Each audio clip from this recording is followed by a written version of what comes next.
Nous allons voir comment graduer un axe avec des fractions et comment trouver l'abscisse d'un point. Donc si je veux placer des demi sur cet axe, donc je repère qu'ici, ça vaut 1 de longueur, et un demi c'est la moitié de 1. Il faut donc que je coupe en deux, par égal, divise par 2. Donc là, je m'aperçois que, donc, comme le grand intervalle faisait 12 petits carreaux, eh bien le demi fait 6 petits carreaux. Donc à chaque fois que j'avance de 6 carreaux, j'avance d'un demi. Donc 0, un demi, je rajoute un autre demi, j'arrive à 2 demi sur 1, à la place de 1. Je rajoute encore un demi, j'arrive à 3 demi. 3 demi qui peut s'écrire aussi 1 plus un demi. Maintenant, si je veux placer des tiers, donc toujours pareil, je regarde les informations que j'ai, je sais que ça vaut 1.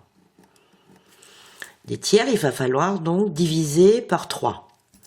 Comme j'ai 12 petits carreaux, 12 divisé par 3, ça va faire 4. Donc, un tiers va valoir 4 petits carreaux.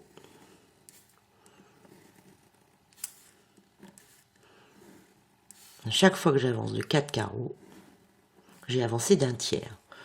Donc je suis à 0, là j'ai avancé d'un tiers, encore un tiers, j'arrive à 2 tiers, encore un tiers, eh bien 3 tiers qui est égal à 1, puis là 4 tiers, et là 5 tiers.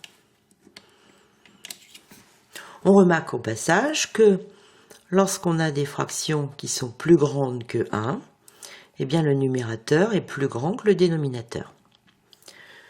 Et maintenant, dernier exemple, si je veux placer des douzièmes, eh bien là, ce grand intervalle vaut 1.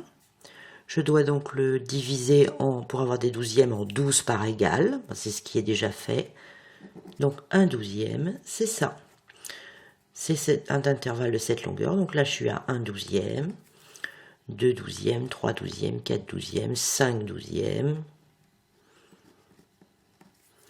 Et j'arrive bien sûr à 12 douzièmes qui vaut 1.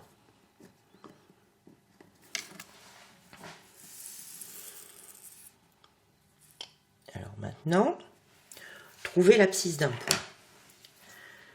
Ici, mon unité, elle est là. Je voudrais trouver l'abscisse du point A. Cette unité, elle a été partagée en 1, 2, 3, 4, 5, 6, 7 parts égales. Ça veut donc dire que chaque petit intervalle va valoir un septième.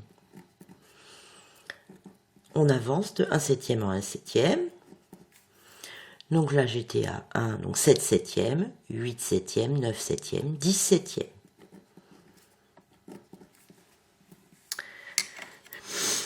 Deuxième exemple, un petit peu plus difficile, c'est qu'ici, on ne part pas de 0. Donc, je regarde, là, entre 3 et 4, combien ça vaut? Ben, ça vaut 1. L'intervalle vaut une unité.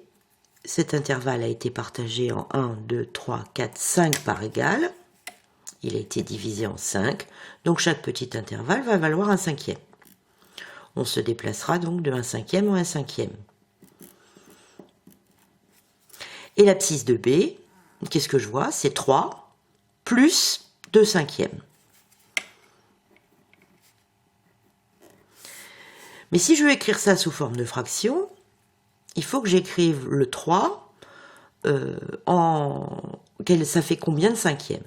Donc je sais que 1, c'est 5 cinquièmes, donc 2, c'est 10 cinquièmes, et 3, c'est 15 cinquièmes.